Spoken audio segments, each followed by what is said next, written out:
Alô, alô, pessoal, dando sequência à série de vídeos explicativos sobre como chegamos até aqui, né, desde a criação do mundo. Então, relembrando, primeiro vídeo, esse é o vídeo número 2. O primeiro vídeo eu falei das duas visões de mundo. Uma visão acredita que Deus não existe e a outra visão acredita que Deus existe. Agora eu quero trabalhar como essas visões se dão. Primeiramente, acreditamos piamente na manifestação de Deus se revelando ao homem. Deus criou o homem, o primeiro Adão, e o primeiro Adão ele se comunicava. Então, Adão era um homem perfeito, criado por Deus, em que Deus mantinha uma relação com Adão. Adão desobedece e quebra essa relação. Então, Adão agora sai, é expulso do paraíso, ele e a mulher, já havia criado a mulher, ele é expulso do paraíso, agora Adão tem que se virar para poder gerir sua vida, né? E Eva também. Então, Deus abandonou, mas não deixou de acompanhá-los, mas eles agora tinham o livre-arbítrio, eles agora podiam fazer o que bem entender, certo? Mas lá na frente, ele vai... Deus sempre está aconselhando, inclusive tem o episódio de Caim, etc, etc. Deus não teve aquela perfeição que não existiria o mal, certo? Então Deus agora, porque você desobedeceu, e a desobediência é uma rebelião contra Deus, e ele agora vai ter que arcar com as consequências do seu pecado, ok? A outra visão, que não acredita em Deus, eles dizem que Deus foi a criação do homem. E por que eles criaram o homem? Porque eles necessitam de Deus. Ludwig Feuerbach. E, na verdade, ele está certo quando ele diz que o homem precisa de Deus. Porque a constatação de Feuerbach não foi errada, foi acertada. O homem precisa sim de Deus, porque na hora da finitude, ele precisa de algo que dê sentido à vida dele. Imagina, você passa o mundo, a vida, o seu momento de vida prazerosa ou até angustiante, mas no final da vida você não vê uma continuidade. Então é necessário essa continuidade, que essa continuidade é justamente o encontro com Deus.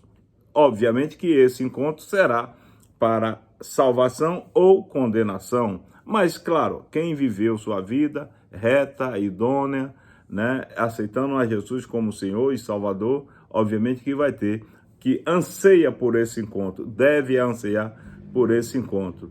Mas a visão, segundo os ateístas, né, Feuerbach, Deus não existe. Ele só foi uma criação para satisfazer o conforto temporal, né, a angústia temporal do ser humano. Óbvio que todo mundo que já teve experiências de perdas, né, de dores, de angústia, se confortou realmente na crença de um Deus que tudo pode e tudo e conforta a nós seres humanos. E aí vou dar um exemplo de uma sociedade que resolveu viver sem Deus, ou melhor, Deus os entregou à própria sorte. Sodoma e Gomorra. Então, em Sodoma e Gomorra, se alguém tivesse descrevendo as coisas que aconteciam ali, porque não existiam leis, não existia justiça, era a lei do mais forte. E todo mundo fazia o que queria, não tinha limites éticos, morais. Então, era um verdadeiro pandemônio que Deus precisou tirar seu sobrinho Ló para poder tocar fogo naquela cidade. Então, nós já temos uma experiência do que é uma sociedade sem Deus. Se nós hoje vivemos com Deus, com uma sociedade que acredita em Deus, temos todas as sortes de problemas, e vale lembrar, aquelas pessoas que cometem uma insanidade, uma infelicidade contra a própria vida ou contra a vida de outrem, pode ter certeza que Deus não está ali. Por quê? Aqueles que Deus, que tem uma fagulha do Espírito de Deus, não agem conforme esses infelizes, né, que cometem alguma infelicidade. Vale lembrar que quando Deus, o homem peca, o homem arrebenta o elo de ligação com Deus, Calvino vai chamar de ele caiu em depravação total. Essa depravação total não é necessariamente que a depravação como todo mundo entende. Não, não é isso. A depravação total é que ele perdeu a comunicabilidade com Deus. E, portanto, ao homem é impossível se comunicar com Deus sem que o próprio Deus, refaça essa comunicação através do seu Espírito Santo. E portanto, o homem pecou, mas ele não está completamente abandonado com Deus. Ainda há uma esperança. E a esperança é a ligação pela morte do Salvador e Senhor Jesus Cristo na cruz do Calvário. Ok?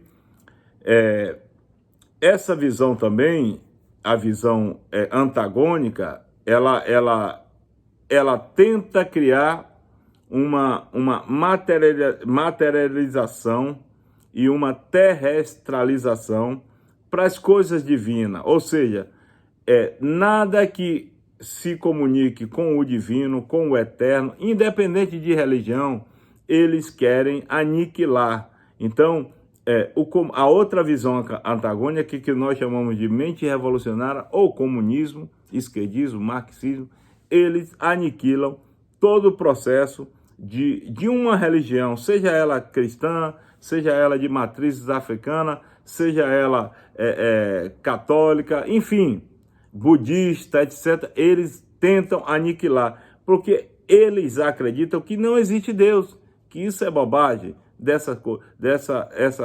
esse culto, essa coisa toda.